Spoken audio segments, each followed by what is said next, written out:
Very good morning scholars.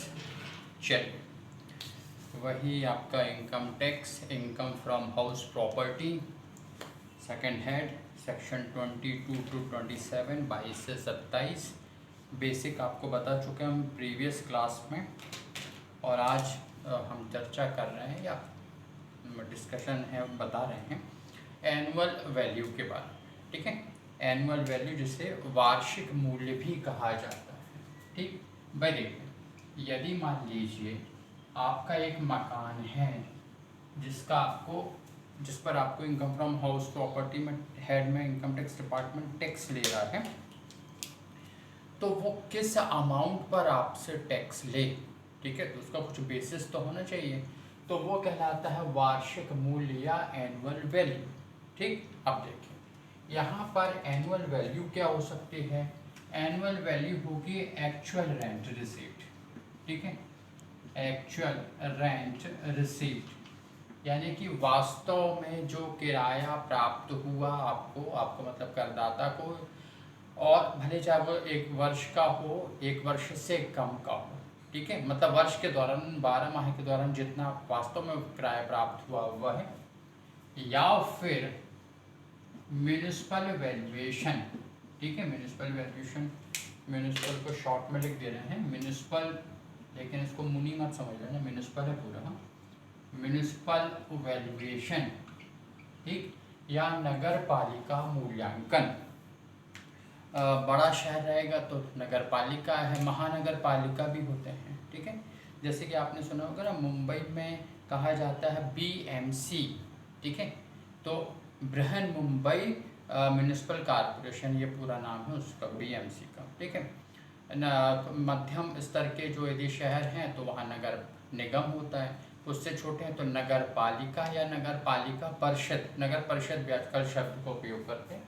तो second होता है म्यूनिसिपल वैल्यूएशन, मतलब नगर पालिका नगर निगम ने कह दिया कि भैया इस तरह के मकान को यदि किराए पर उठाया जाए तो वो इतने रुपए में जाएंगे। ठीक है, तो वो कहलाता है म्यूनिसिपल वैल्यूएशन। आ रहा समझ में। फिर उसके बाद में एक और आपका लेंगे, वो है फेयर रेंट, या जिसे हम कहते हैं उचित किराया। मतलब कि आपका मकान जिस लोकेशन पर है, जिस कॉलोनी जिस एरिया में है, उसके आसपास में या उसी कॉलोनी में उसी तरह लगभग उसी तरह के मकान यदि किराए पर उठाए जाएं या जाते हैं तो वो कितने रुपए किराया उनसे प्राप्त होता है। इस तरह का किराया जो उचित किराया, फेयर रेंट, या जो उस एरिया को देखते हुए उचित कहा जा सकता है, वो फेयर रेंट है। ठीक है, तो ये है एक्चुअल रेंट रिसीव्ड है। हम बात किसकी कर रहे हैं, एनुअल वैल्यू की, वार्षिक मूल्य की। तो अब यहाँ पर इन तीनों में जो अधिक हो, इनकम टैक्स डिपार्टमेंट को जब लेने की बारी आती है ना, तो वो मैक्सिमम टाइम पे वो यही कहता है उनमें जो अधिक हो, which ever is the most. ठीक है, या दो हैं तो विच एवर इज मोर। और जब डिडक्शंस की बात आती है, एग्जाम्पशन देने की बात करते हैं, तो which ever is the least, इनमें से जो कम हो। ये फार्मूला ही मैक्सिमम टाइम जो है 90-95% टाइम जो है वो यही फार्मूला अडॉप्ट होता है। ठीक है, एक आध दो केस में आपको थोड़ा सा डिफरेंट होगा, अदरवाइज तो यही होगा। तो इन तीनों में जो अधिक हो वो आपका एनुअल वैल्यू या वार्षिक मूल्य कहलाएगा। अब यहाँ पर आपने सुना होगा कि कुछ ऐसे एरियाज होते हैं जहाँ पर रेंट कंट्रोल एक्ट, जिसे कहते हैं किराया नियंत्रण अधिनियम, ठीक है, वो एप्लीकेबल होता है। तो जब किराया नियंत्रण अधिनियम लागू हो जाता तो आपको एक आइटम और मिल जाता है, उसको कहते हैं स्टैंडर्ड रेंट। तो पहले तो ये समझ लें कि एक्चुअल रेंट है, म्यूनिसिपल वैल्यूएशन है, फेयर रेंट है, इनमें से जो सबसे अधिक हो वो आपका, यदि स्टैंडर्ड रेंट नहीं तो इनमें जो अधिक है वो कंसीडर करना। एक आइटम और स्पेशल हम लिख दे रहे हैं यहाँ पर, वो है स्टैंडर्ड रेंट। ठीक है, या जिसे हम कहते हैं मानक किराया। ठीक है, क्या है, मानक किराया।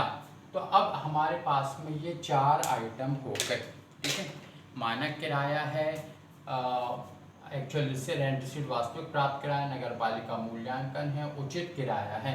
यदि स्टैंडर्ड रेंट तब जब नहीं था तो इनमें से जो अधिक हो वो ले लेंगे।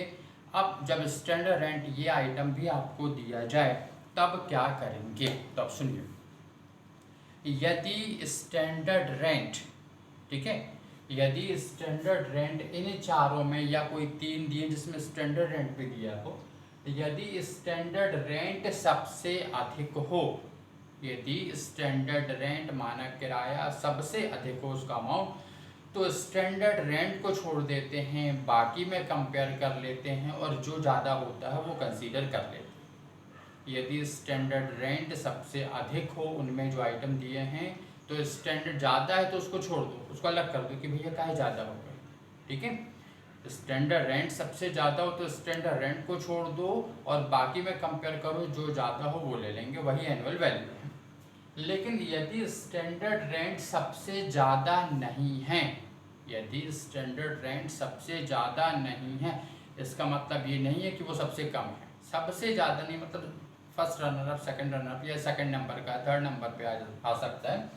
तो यदि स्टैंडर्ड रेंट सबसे अधिक नहीं है तो फिर स्टैंडर्ड रेंट और एक्चुअल रेंट में कंपेयर करो, जो ज़्यादा हो वो कंसीडर करो, उसी को एनुअल वैल्यू करो। आ रहा समझ में?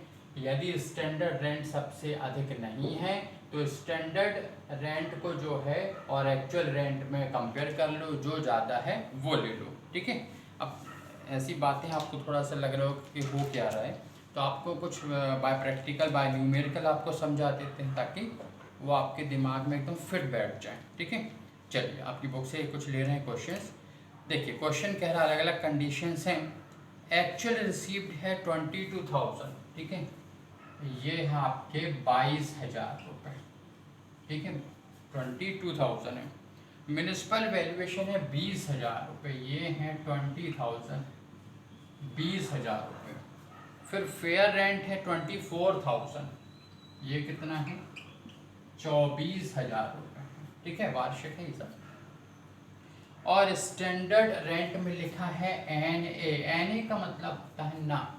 अब ना का मतलब ऐसा ना नहीं है, नॉट एप्लीकेबल, ठीक है, मतलब इस पर जो है एप्लीकेबल नहीं है, तो ये ना है, तो ये इधर नहीं है, मतलब ये नील है।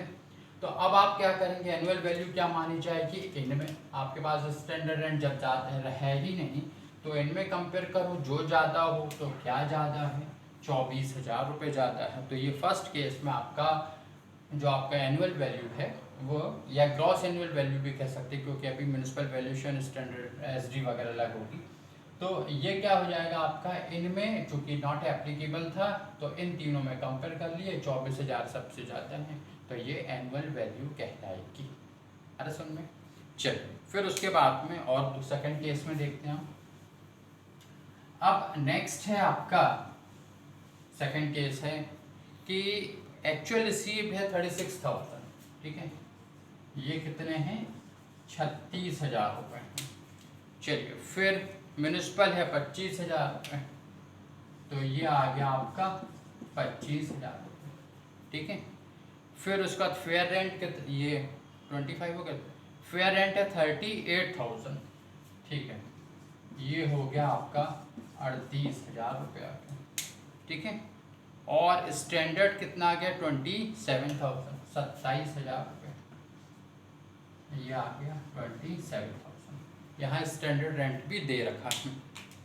अब देखो यहाँ पर स्टैंडर्ड रेंट दिया है, यदि स्टैंडर्ड रेंट सबसे ज़्यादा होता तो स्टैंडर्ड रेंट को छोड़ देते, बाकी में कंपेयर कर लेते, जो ज़्यादा है वो कंसीडर कर लेते। लेकिन यहाँ स्टैंडर्ड रेंट सबसे ज़्यादा नहीं है, सबसे ज़्यादा मैक्सिमम अमाउंट तो फेयर रेंट का है। तो जब स्टैंडर्ड रेंट सबसे ज़्यादा नहीं, इसका मतलब ये नहीं कि वो सबसे कम हो, ठीक है। तो स्टैंडर्ड रेंट यदि सबसे ज़्यादा नहीं है तो फिर स्टैंडर्ड और एक्चुअल में कंपेयर करो, तो स्टैंडर्ड है 27, एक्चुअल है 36,000, इन्हीं में कंपेयर कर लो, तो ये क्या हो जाएगा 36,000, ये आपका अमाउंट जो है वो एनुअल वैल्यू कहलाएगी। आ रहा समझ में? तो सेकंड केस में आपका 36,000, बात समझ में आ रही। यदि स्टैंडर्ड रेंट सबसे अधिक नहीं है तो स्टैंडर्ड और एक्चुअल में कंपेयर कर लो, ठीक। स्टैंडर्ड रेंट यदि सबसे ज़्यादा होता तो स्टैंडर्ड रेंट को छोड़ देते। आ रहा? चलिए, तो इस तरह से ये जो है ये आपको कैलकुलेशन करने हैं, बनेगा। ठीक है, एक आध और देख लेते हैं। एक्चुअल है 45,000, ये है आपका 45,000 रुपये। फिर म्यूनिसिपल है 50,000 रुपये, ये कितना है 50। फिर फेयर है 42, तो फेयर है 42 और स्टैंडर्ड है 48, तो स्टैंडर्ड है 48। अब देखो क्या स्टैंडर्ड सबसे ज़्यादा है कि नहीं, क्योंकि म्यूनिसिपल वैल्यूशन सबसे ज़्यादा है। तो अब हम किस में कंपेयर कर लेंगे, स्टैंडर्ड एक्चुअल में। तो 48 45 में ज़्यादा क्या 48,000, तो 48,000 हमारी ग्रॉस एनुअल वैल्यू या एनुअल वैल्यू कहलाएगी। ठीक है, आ रही कहानी समझ में। तो इस तरह से जो है ये आपको कैलकुलेट करना है। एक क्वेश्चन एक केस और आपको सॉल्व करा देते, ताकि यदि कहीं भी थोड़ी सी भी भ्रम की स्थिति है या कंफ्यूजन है आपको, तो वो और दूर हो जाएगा। 40,000 रुपये 40,000 एक्चुअल रिसीप्ट है। चलिए ये हो गया आपके 40,000। फिर उसके बाद में म्यूनिसिपल वैल्यूएशन है 36,000। म्यूनिसिपल वैल्यूएशन कितना है 36,000। फिर फेयर रेंट कितना है 38,000, तो ये 38,000। फिर स्टैंडर्ड कितना है 42,000। अब देखो यहाँ स्टैंडर्ड रेंट सबसे ज़्यादा है ना, देखिए ना 42 सबसे ज़्यादा है, तो स्टैंडर्ड को छोड़ दो, फिर किस में कर लो, बाकी में कंपेयर कर लो। तो बाकी में कितना 40,000, ये सबसे ज़्यादा है। ये आपकी ग्रॉस एनुअल वैल्यू या एनुअल वैल्यू कहलाएगी। एक्चुअली पहले ग्रॉस एनुअल वैल्यू कहलाती है, फिर म्यूनिसिपल टैक्सेस माइनस करते हैं तो नेट एनुअल वैल्यू आएगी। फिर एसडी वगैरह अलग करेंगे, 30% इंटरेस्ट ऑन लोन, तो आगे वहाँ तक इनकम फ्रॉम हाउस होल्ड। तो वो आगे की कहानी है। फिलहाल तो आप इससे अच्छी तरह से समझें, प्रैक्टिस करें। आपकी बुक की एक्सरसाइज में भी अच्छे क्वेश्चंस दिए हैं वही सकलेचा सर की बुक में, तो बढ़िया फर्स्ट क्लास का। तो फिर नेक्स्ट से हम और भी बातें सीखेंगे। ठीक है, थैंक यू।